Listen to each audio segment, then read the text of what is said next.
Everybody see that? Yes. All right. My name is Marianne Wachkowski, and I have decided that I'm going to run for school board here in the Corona-Norco Unified School District.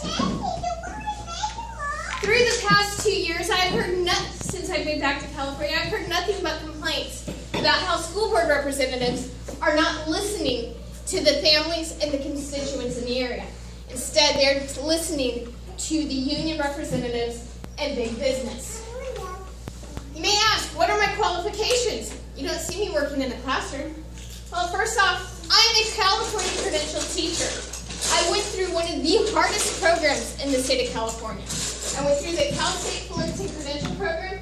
It is one of 3 schools in the state of California that is nationally certified. USC is not nationally certified. UCLA is not nationally certified. UCI lost their national certification. They were able to obtain it for 1 year. The professors for UCI taught the classes at Cal State Fullerton. What a national certification means is not only have I been taught the standards and policies in California, I am expected to understand the policies nationwide. Now with that credential, you can take me from a California classroom, put me in a New York classroom, put me in a Hawaii classroom, put me in a state of Maine classroom. And you shouldn't be able to tell the difference between my teaching and teachers from that state. I'm a homeschooler. You may ask, what does a homeschooler have to do with my local school board? Well, the reason I chose to homeschool is I'm tired of politics being in the classroom. The classroom should be the one place in this nation that is political free.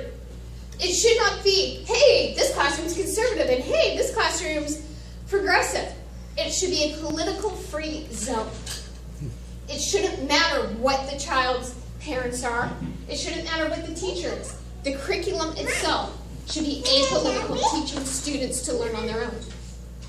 I'm a mother of 3. This is important because what happens in that classroom affects my children. What happens in that classroom affects my life. It affects your life. You might have no kids. It still affects your life because these are the kids who will grow up to take over the jobs that, as we retire, become open. I'm an active community member. The reason I decided to run is everywhere I went in the Eastvale, Norco, Corona area, I have not sat in one place where I haven't heard people complaining about what they're seeing in the classroom. I've sat at McDonald's, I've sat at Starbucks, I've sat at Barnes & Noble, I've sat at parks, and the only thing I hear is people complaining about how their teachers, their representatives for the school board, their representatives for the school district do not listen to them. I studied curriculums and educational standards as a hobby. I've looked at the standards for the 1600s here in the U.S. Yes, we had education standards back in the 1600s. Did you know the very first tax that was levied here in North America was a 50-cent tax a year for the operation of the schools? Did you know that even if you chose to homeschool, which meant parents who, not just the parents, but the guild leaders, the people who took children into their home to teach them a craft, that they were required to pay this tax, even though these kids didn't go to the school that was being ran by the church, because they were still required to educate these students, these children in their homes. And the schoolmaster would come around to each house and test each child. If these children did not meet the 1600s standards in education of what was expected of them, then the guild leader or the parents, whoever was the head of the house, was fined $3 per child. This is in the 1600s.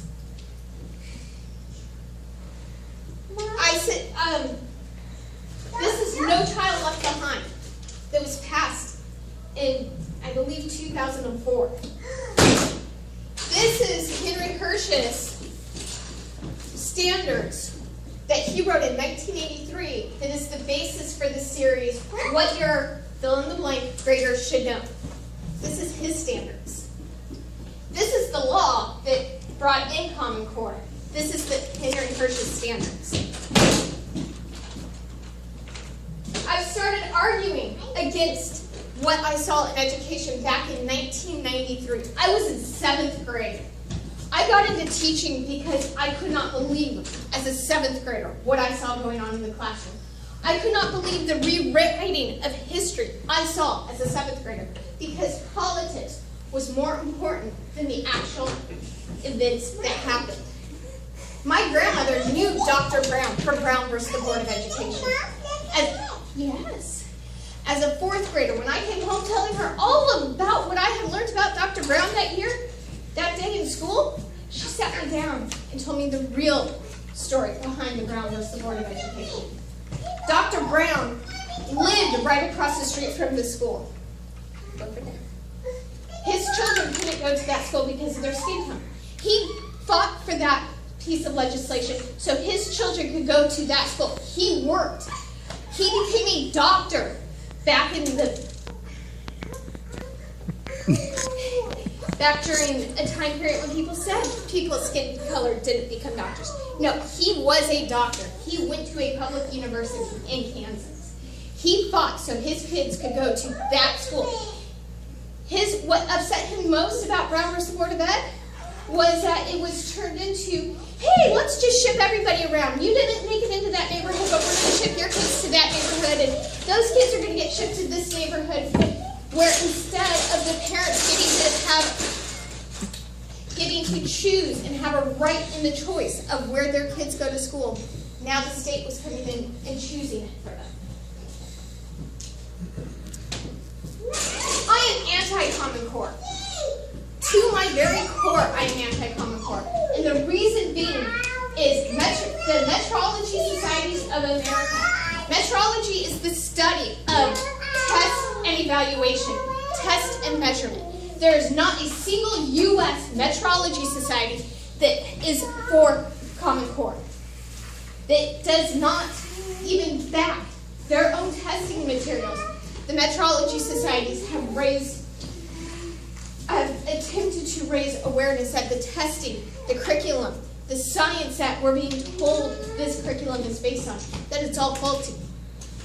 To the point that one metrologist wrote an open letter to the parents of America, and in it he goes through and talks about every single point of Common Core and where the faults within the testing material, within the curriculum material. I'm anti-Common Core because it brings politics into the classroom. The whole reason behind it is to have to set politics in our classroom and to create a political mindset in our students. My personal teaching philosophy is of a cognitive scientist. I believe in learning how students learn and teaching to those learning styles. Common Core is based on what's called social reconstruction. They believe the classroom is not necessarily a place for learning, but a place for creating the society that you hope to see in the next 20 years.